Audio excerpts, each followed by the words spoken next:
ఈ truck height 26 feet అంటే ఒక 3 ఫ్లోర్ల బిల్డింగ్ అంత హైట్ ఉంటుంది. ప్రపంచంలో ఫాస్టెస్ట్ కార్ జెస్కో అబ్సొల్యూట్కి 1600 హార్స్ పవర్ ఇంజిన్ ఉంటుంది.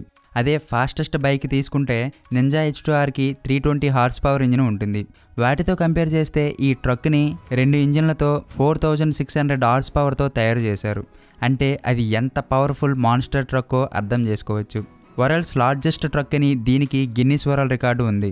మ్యాటర్లోకి వెళ్లే ముందు వీడియోకి లైక్ చేయండి. ఈ ట్రక్ పేరు బెల్ AZ75710. యూరోప్లో ఉన్న బెలారస్ కంట్రీకి చెందిన బెలారసియన్ ఆటోమొబైల్ కంపెనీ వాళ్ళు దీనిని తయారు చేశారు. దీనిలో 2 16 సిలిండర్ డీజిల్ ఇంజిన్లు ఉంటాయి. మొత్తం power 4600 horse power. Top speed గంటకి 64 కిలోమీటర్ల స్పీడ్ వెళ్తుంది. ఈ ట్రక్ వెయిట్ 360 టన్నులు. ఒకేసారి 450 టన్నుల లోడ్ని తీసుకెళ్లగలదు. కోల్ మైన్స్లో పెద్ద స్టోన్స్ని ఎక్కువ లోడ్ని దూరంగా తీసుకెళ్లడానికి ఈ ట్రక్ని స్పెషల్గా డిజైన్ చేశారు. ఈ ఒక్క ట్రక్కు మనం డైలీ బయట చూసే 25 లారీల లోడ్ని ఒకేసారి తీసుకెళ్లగలదు. ఇలాంటివి వరల్డ్లో ఆ సైజులో 3 మాత్రమే ఉన్నాయి.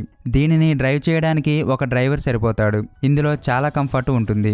దీనిని తయారు చేయడానికి 60 కోట్లు ఖర్చు పెట్టారు. కానీ దీని ప్రొడక్షన్ స్టార్ట్ చేసే ముందు రీసెర్చ్ కోసం 170 కోట్లకు పైగా ఖర్చు పెట్టారు. ఇలాంటి పెద్ద ట్రక్స్ని రియల్ లైఫ్లో చూస్తే మీ రియాక్షన్ ఎలా ఉంటుందో కామెంట్ చేయండి. ఈ వీడియో నచ్చితే లైక్ చేయండి. Thank you for watching.